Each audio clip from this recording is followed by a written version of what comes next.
जैसे जितनी पलायन पहले होती थी उतनी नहीं है, जितने स्कूल पहले थे उससे ज़्यादा हैं, जितने जो टीचर्स थे जो पहले थे वो पेपर लीक इतना नहीं होता जितना पहले होता है, जो क्राइम पहले होता था, जो जंगल आप बिहार के लोग हैं यहाँ, किसी से भी पूछ लीजिए 2005 से पहले या 2005 के बाद पेपर लीक सबसे ज़्यादा कब होता है।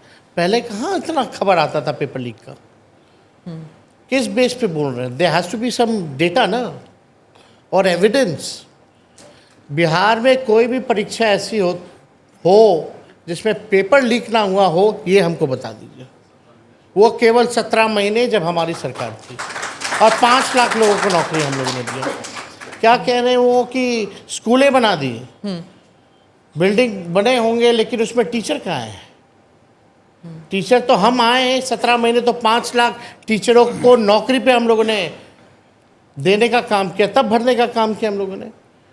अभी जो बच्ची जिसके साथ रेप हुआ और निर्मम हत्या कर दी गई, पीएमसीएच में उसको जगह नहीं मिली, 4 घंटे बाहर रही, उसकी मृत्यु हो गई, बल्कि कंडीशन ठीक थी, बच सकती थी।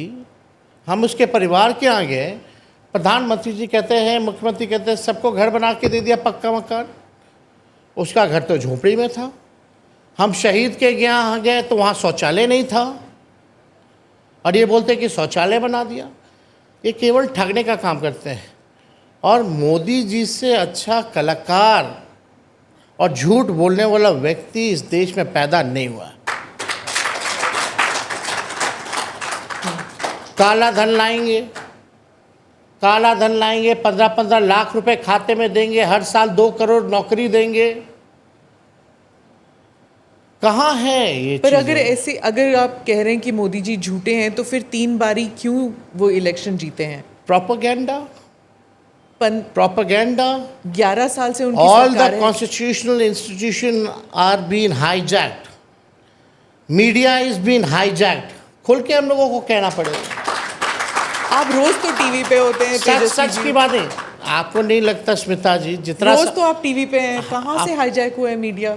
रोज आपका बाइट चलता है, रोज आपका स्पीच बाइट चलता है। आप लोग तो खाली सवाल हमसे करती हैं ना, तब चलता है। सवाल भी नहीं करेंगे, अगर सवाल नहीं करेंगे। हम कहाँ मना कर रहे हैं, लेकिन यही सवाल, यही तो बात आप जो हमको कहने जा रही है, प्रधानमंत्री जी को जरा कहिए कि एक बात तो प्रेस कॉन्फ्रेंस कर दो यार। जब अगर हम सवाल नहीं करेंगे तो फिर बोला जाएगा कि हमारे मुंह पर ताला लगा है। जब हम सवाल करते हैं तो फिर हमारी गलती है। जी, पहले की मीडिया सवाल सबसे ज़्यादा सत्ता पक्ष के लोगों से किया करती थी। आज क्या हो गया? सत्ता पक्ष के लोगों से सवाल नहीं, सत्ता पक्ष वालों का जो प्रोपेगेंडा होता है वो चलाया जाता है, और सबसे ज़्यादा सवाल कटघरे में ऑपोजिशन के लोगों को लाया जाता है। That's the difference before 2014 and after 2014. आपके साथ क्या इल ट्रीटमेंट किया है मीडिया ने? आप अपना बताइए, बाकियों का छोड़िए, आप अपना बताइए कि कहाँ से मीडिया, चाहे बिहार की मीडिया हो या नेशनल मीडिया, आपके साथ कहाँ अनफेयर ट्रीटमेंट किया है? हमारी जब सरकार आती है, जब भी 17 महीने 18 महीने, कॉकरोच भी मर जाता है तो इतना बड़ा करके दिखाया जाता है। यहाँ बच्चियों के साथ गैंगरेप हो रहा है सीतामढ़ी में, हम गिना सकते हैं। बिहार में जंगल राज की बात क्यों नहीं आती? अस्पताल में इलाज नहीं हुआ, उस कारण मौत हो गई, वो तो नहीं आती। 5 लाख लोगों को सरकारी नौकरी एक साथ हम लोगों ने दिया। बताओ, देश के किसी राज्य सरकार ने दिया? उस हिसाब से देश भर में मीडिया ने दिखाया। जो हम लोगों ने काम किए, 700 ऐसे डॉक्टर थे जिनको हम लोगों ने एक साथ कैबिनेट में बर्खास्त किया, जो 10 साल से 5 साल पे ड्यूटी पे नहीं आते थे। कभी इसकी मीडिया ने सराहना की या इस बात को दिखाया? लेकिन हमारे जो चीज़ें हैं, भले ही ठीक है, उत्पादी लोग हर जगह होता है, हर जात में होता है, हर धर्म में होता है, हर पार्टी में होता है। कहीं कौन है, क्या है, जिसको हम लोग भी नहीं जानते, उसको भी आप लोग दिखाओगे कि लालू जी का करीबी, तेजस्वी यादव का करीबी। तो आपके परिवार वाले थे ना, आपके चाचा मामा सब थे ना? अरे पॉलिटिक्स में, और उन्होंने किया नहीं ना नहीं थोड़ा देखिए, बहुत। हम आप नहीं समझे माफिया बात को, आप मेरी बात को नहीं समझे। कोई भी व्यक्ति, कोई भी घटना होता है, आरजेडी या अपोजिशन से लोगों को जोड़ दिया जाता लिंक है, किया जाता है। अच्छा। लिंक कर दिया जाता है। और अपने राज को, जो हम लोगों की सरकार थी, उसको एक रूप दिया जाता है कि महाजंगल राज है। बाहर नहीं निकलते थे लोग, बाहर नहीं निकलते थे लोग, उठा के ले जाते थे। ज़रा उदाहरण दीजिए और कंपेयर कराइए। How will you compare law and order? इस गवर्नमेंट का अच्छा था या उस गवर्नमेंट का अच्छा था? Based on a data. If you go through the base जो डेटा का है, वहाँ तो ये साफ दिख रहा है कि नीतीश कुमार जी के राज में अपराध की सबसे ज़्यादा बेलगाम है। यहाँ तो पुलिस का एनकाउंटर होने लग गया है। कोई सवाल पूछा? अब हम आपको बताते हैं, और 2-4 और उदाहरण दें। अभी कुछ दिन पहले आप डिप्टी सीएम आए होंगे, उन्होंने बोला तेजस्वी जी ने हमको नहीं बताया, नहीं तो हम शहीद क्या चले गए होते। अगर ये तेजस्वी कह देता तो आज नेशनल मीडिया क्या करती, मेरा खाल नोच लेती। उनसे सवाल तक नहीं किया जा रहा। अब डिप्टी सीएम को नहीं पता कि एयरपोर्ट पे पार्थिव शरीर आ रहा है, जाके सम्मान देना है। और यही नहीं, जो रेप कांड हुआ था अभी, उसमें डिप्टी सीएम कहते हैं कि भाई जो परिवार के लोग हैं उनको बोलते हैं माँ कसम खाओ, बहन कसम खाओ, कोई चर्चा नहीं होती। ये पार्शियलिटी क्या किस लिए कसम खानी? कि पीएमसीएच में इलाज नहीं हुआ। परिवार का आरोप था कि 4 घंटे 5 घंटे हमको बाहर रखा गया, जो कि सच था। तभी ना आप डिप्टी सुपरिटेंडेंट को हटाए हो, और उनके ही घर जाकर के आप पूछते हो कसम खाओ, तुम झूठ बोल रहा है। आप उस पीड़ित परिवार से आप संवेदना प्रकट करने गए हैं या माँ की कसम खिलाने गए हो? लेकिन न्यूज़ में, चर्चा में कहीं नहीं है, होगा भी नहीं। कहाँ से आता है ये सब? अब खैर, ये सब बात करने का बिहार की जनता बहुत ही होशियार है, समझदार है, और एक एक चीज़ों को वो जानती है। तेजस्वी जी, सुबह से जितने भी आ रहे हैं अपोजिशन के लीडर, बीजेपी हो या जेडीयू के हो, उनका कहना है कि आप उन पे एलिगेशन लगाते हैं नीतीश कुमार पे। नीतीश कुमार टोटली फिट हैं, आप कहते हैं कि मेंटली टायर्ड है, फिजिकली फिट नहीं है। आप कहते हैं कि रिटायर्ड अधिकारी सरकार चला रही है, करप्शन है, बहुत सारे एलिगेशंस लगा। उन लोग का कहना है कि भाई वो तो इतनी गर्मी में भी घूम रहे हैं, आज भी डबल ये उद्घाटन कर रहे हैं, धूप में जा रहे हैं, वो तो घर से निकल नहीं रहे हैं। कड़ाके इसमें की क्या? सर्दी में भी गए हाँ। थे, वो कह रहे हैं। बहुत अच्छी बात है। मिस इन्फॉर्मेशन है आपका? पार्थिव शरीर पे सम्मान देने क्यों नहीं है? जाना चाहिए। एक बार भी मीडिया से इंटरेक्शन करना क्यों बंद कर दिया? आप लोगों ने कभी ये देखा कि नीतीश जी अब मीडिया के सामने कोई कुछ नहीं बोलते? और कई बार डिप्टी चीफ मिनिस्टर अगर मंच पे खड़े हों, अधिकारी अगर खड़े हों, तो उनका हाथ क्यों पकड़ते हैं? आपने वो वीडियो भी देखा होगा। हाँ। जब राष्ट्रगान चल रहा होता है तो अपने अधिकारियों से हाथ फैला फैला करके बातें करना, ये क्या दिखाता है? जब बापू महात्मा गांधी जी के जब सम्मान की बात आई थी, सलामी चल रहा था, तो ताली मार रहे थे, और सब लोग हाथ उनको बता रहा था नीचे करो नीचे करो। देखिए, एक उम्र का पड़ाव होता है, और हमको ज़्यादा इस पर, उनके बारे में इस पर टिप्पा टिप्पणी करना ठीक नहीं लगता। But he is tired. आप इस बात को समझिए। प्रधानमंत्री, ये मुख्यमंत्री जी, जब हम लोग बोलते हैं टायर्ड है, तो हफ्ता में 1-2 दिन एक रोड प्रोजेक्ट घुमवा देगा, फ़ोटो खिंचवा लेगा, IPRD वाला से डलवा देगा, फिर दूसरा दिन डबल डेकर अगले हफ्ते लेके चला जाएगा। बस पटना के मुख्यमंत्री आवास से 2-3 किलोमीटर दूरी बस। रेप पीड़िता के घर क्यों नहीं जाते मुख्यमंत्री? हम ये जानना चाहते हैं। कहीं घटना होती है, वहाँ क्यों नहीं जाते हैं मुख्यमंत्री? प्रेस कॉन्फ्रेंस क्यों नहीं करते हैं मुख्यमंत्री? जब पाकिस्तान से युद्ध चल रहा था तब एक बार भी शब्द अगर मुख्यमंत्री जी ने अपने जुबान से बोला तो हमको बता दो। तो आप कहते हैं टायर्ड है, तो फिर सरकार कौन चला रहा है? रिटायर्ड करप्ट ऑफिसर्स, जो भ्रष्ट अधिकारी हैं। ये पीएमसीएच के जो थे सुपरिटेंडेंट, वो भी रिटायर्ड ही थे ना। मेरे सरकार गिरने के 2 दिन बाद उनको एक्सटेंशन दे दिया गया। जो चीफ इंजीनियर जो पकड़ा गया था उसके घर करोड़ों रुपए रेड में, वो रिटायर्ड ही था ना। मतलब ये रिटायर्ड लोग में ऐसी क्या खूबी है जो अभी लोगों में नहीं है? तो स्वाभाविक तौर पर अगर आप देखें तो उत्तराधिकारी कौन होगा फिर जेडीयू में? पहले पार्टी रहेगी तब तो। इस इलेक्शन के बाद पार्टी नहीं रहेगी? ये भी सवाल खड़ा होता है। अगर पार्टी अगर बच गई उसके बाद हम लोग डिस्कस कर सकते हैं।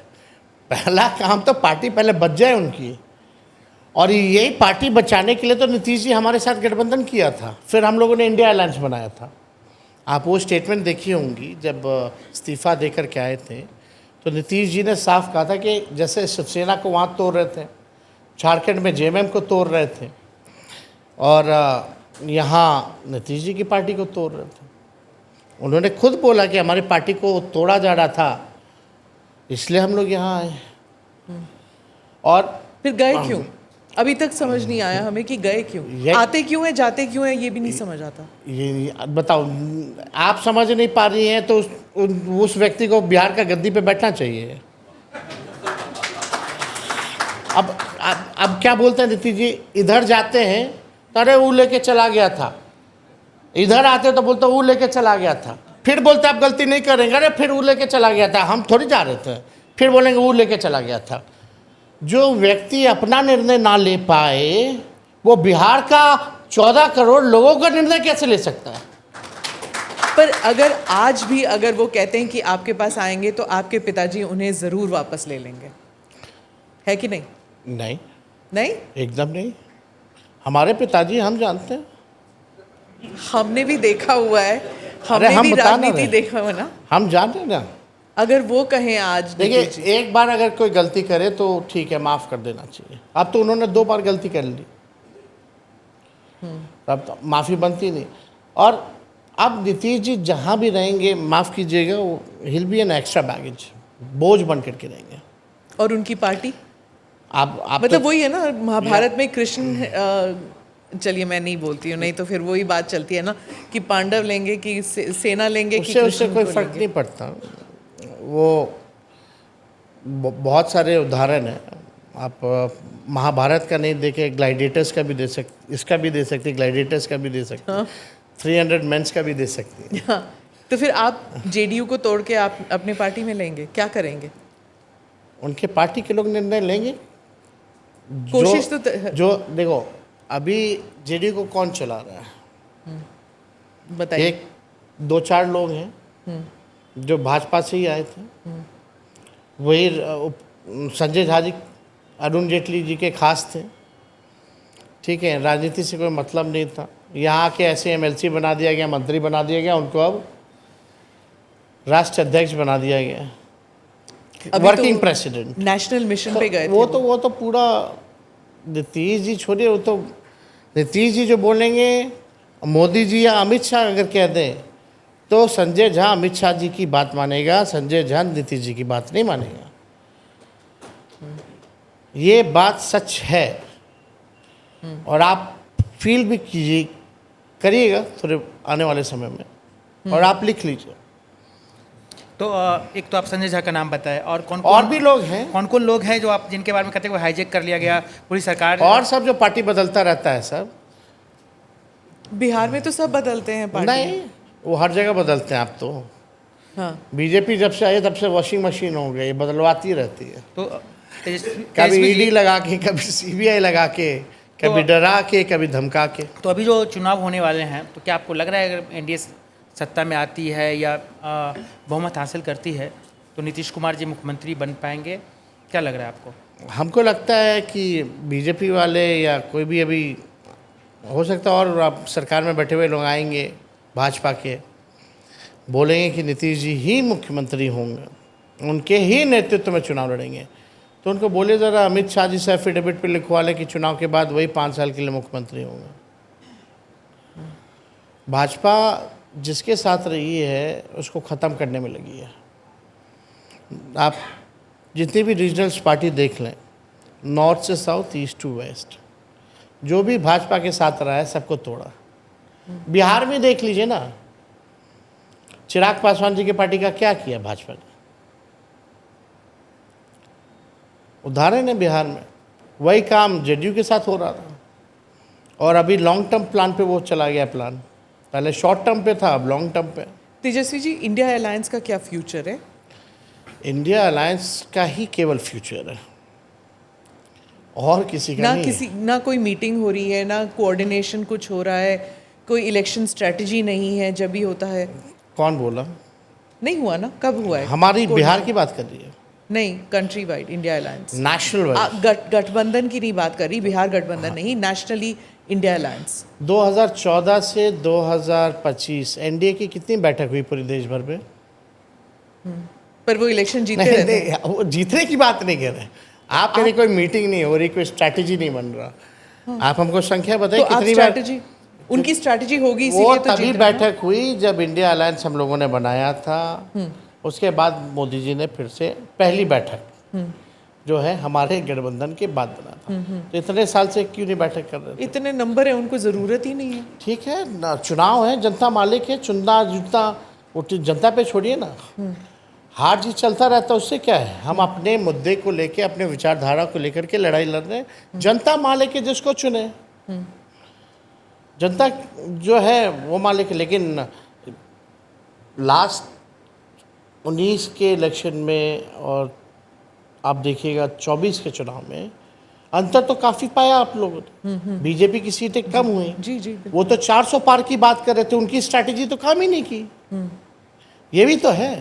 बीजेपी कहती है कि आपका जो दुष्प्रचार था इंडिया अलायंस का कि संविधान बदल देंगे, उसकी वजह से हुआ था। खैर, वो तो 2024 का इलेक्शन है। अब का जो बिहार इलेक्शन है, जो गठबंधन आपका बनने वाला है, क्या सीट शेयरिंग पर कोई विवाद है या इट हैज़ बीन डिसाइडेड? देखिए, ये गठबंधन की अंदर की बात है, और ये हम लोगों को तय करना है। और एक बार चीज़ें तय हो जाती हैं तभी हम लोग मीडिया को बुला के पब्लिक प्लेटफॉर्म में जी, पर हम लोग पहली रखते बार हैं। राहुल गांधी थोड़े सक्रिय हैं इस बार। उन्होंने दैट यात्रा इज गुड। निकाली।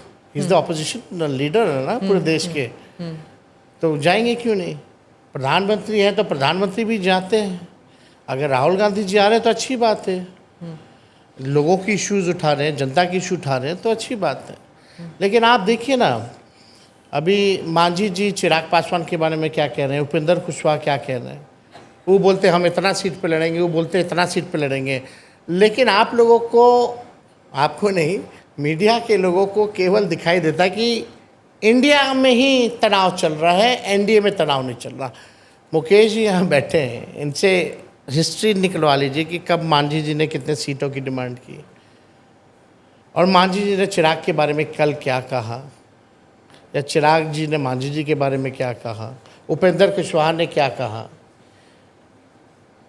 इन लोगों में तो हमको नहीं लग रहा कि ऑल इज़ वेल। हमारे यहाँ तो ऐसी कोई बात नहीं है।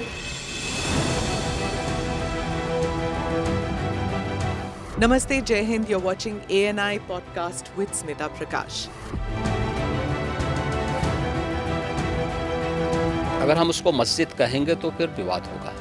इशू इस टूटा है क्या भारत? 400 पार का मतलब ये है कि संविधान खतरे में है। क्या हम लोग ये निर्देश देते हैं कि फला को गिरफ्तार करके जेल डाल दें? वही तो कह रहे हैं सब। ये बेबुनियाद निराधार आरोप। सच्चा सुनना चाहो देखो स्मिता प्रकाश ANI, it does not lie।